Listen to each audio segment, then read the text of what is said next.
everybody, Shaun here from Zoobox, and it's Christmas time again, and that means we talk about Christmas movies. This year, we're going to kick things off with a newer one, 8-Bit Christmas. Every kid has that one gift they want more than anything for Christmas.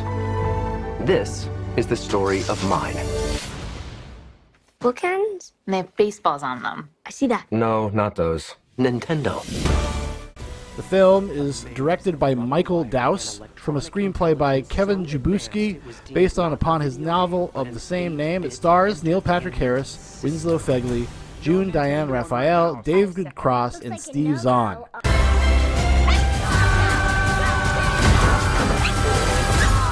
What? It was the 80s. Stuff got real. Red Dog, this is Bluebird. This is Rainbow One. What happened to Red Dog? I changed it. We're allowed to change names now. This is Millennium Falcon. Super cool. Woo! Love it. Rated PG. So this was just released a few weeks ago. It came out right around Thanksgiving time, which is generally when people start celebrating Christmas. I know I can say, as a Christmas tradition in our house, we put up the Christmas tree on Thanksgiving night. I go home from my parents, and we put up the tree, and we put up all the ornaments and do all the decorations, and that's kind of when Christmas starts in earnest in our house. You know, we'll start doing stuff outside and blah, blah, blah, blah, blah. You know how it is. Hanging the mistletoe, kissing the missus, all sorts of good stuff.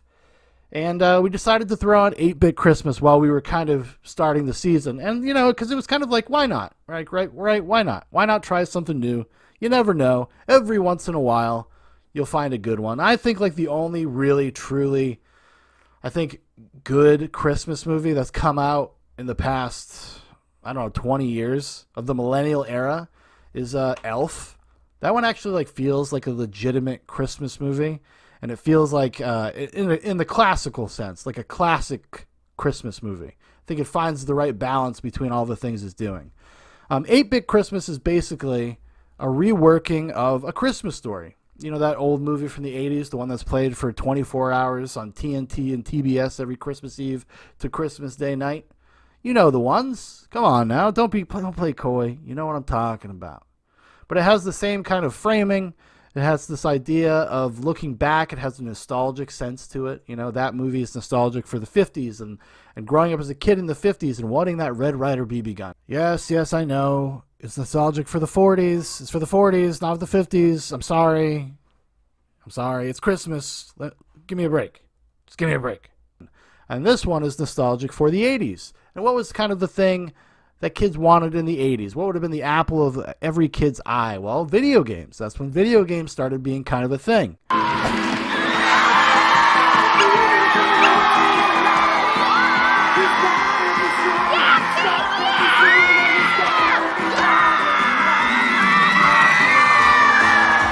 It was the most beautiful piece of machinery I'd ever laid eyes on.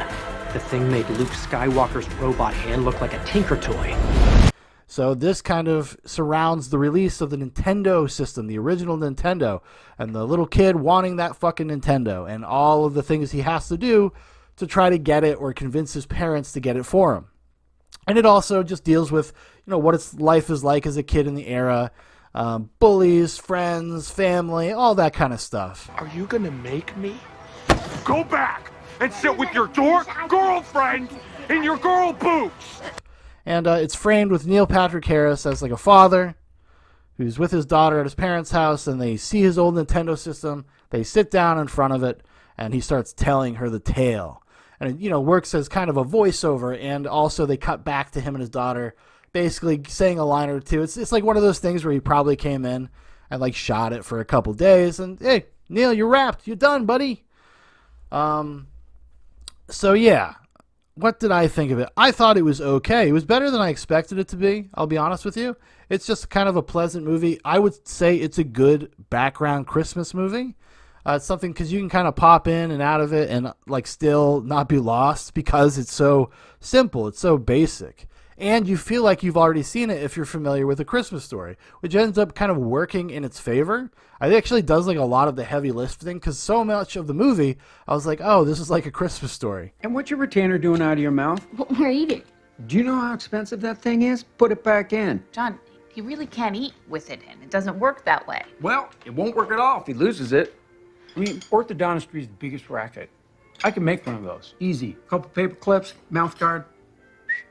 Done. It's kind of like A Christmas Story via The Goldbergs, if you're familiar with that sitcom.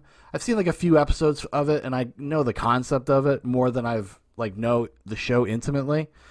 But that's kind of what it reminded me of. It has that kind of vibe to it. Everybody in the cast is very good. I think the kids are surprisingly well cast and actually can execute. They can act. That's the thing with child actors. It's very hit or miss. You never really know. But I thought the kids in this were actually pretty good for the most part. And then Steve Zahn kind of takes over as the dad figure. He's big and he's broad. It's very Darren McGavin from A Christmas Story, but just a modern way. Hey! What are you doing? Yeah, Wisconsin plates. Shocker. Look at him. Look at him. All right, Look at him. Todd. He's jerking the wheel like he's milking a cow. If I would say, though, anything that really sets it apart from A Christmas Story, it does kind of have a mean-spiritedness to it a little bit. I don't think the director really sometimes I don't think it was intentional is what I'm trying to get at. I don't think he modulated it very well all the time. I don't think it ever goes too far into kind of cynical bullshit, other than the fact that it is essentially about a commercial product. It doesn't go too far in any direction in that way. So I would say it's largely successful, and it feels like a Christmas movie. Like I said, I was pleasantly surprised. It kind of reminds me of the Netflix has one really pretty decent Christmas movie. It's a Christmas Chronicles, one with Kurt Russell. I actually did a review of it last year, and that's another one that's worth checking out. Just skip the sequel, but the first one is totally worth checking out. And I think 8-Bit Christmas is about on par with something like that.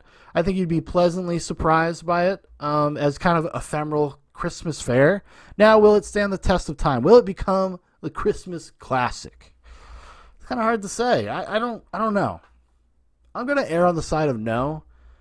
I feel like this is going to be just kind of forgotten, and also probably exacerbated by the fact that it's on a streaming service. This is an HBO Max exclusive. They filmed it earlier this year, and then they got it out. It was a really quick turnaround. I saw that they started filming it in May, and then it came out in November. That's a pretty quick turnaround for any movie of any color or stripe, But yeah, I mean, like I said, I think it's well made. It's solid. It's a solid movie. But that streaming service thing is probably going to be to its detriment.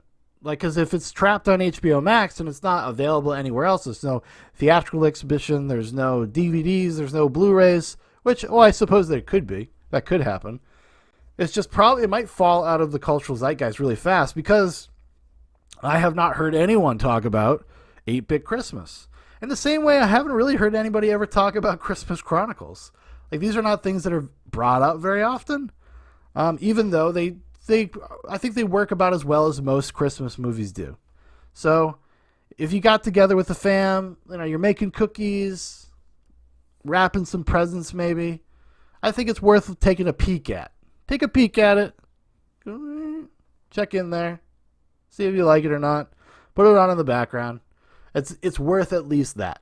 I would say out of 5 stars, I'd give it a solid 3 stars relative to a Christmas movie. That's my Christmas movie criteria, though. It's a 3-star Christmas movie, which in my house is pretty solid. That's pretty all right. I'm okay with that. You know what I mean?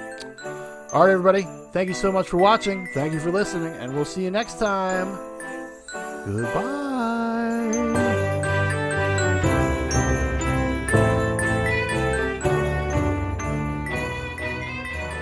Open your mouth. Open your mouth.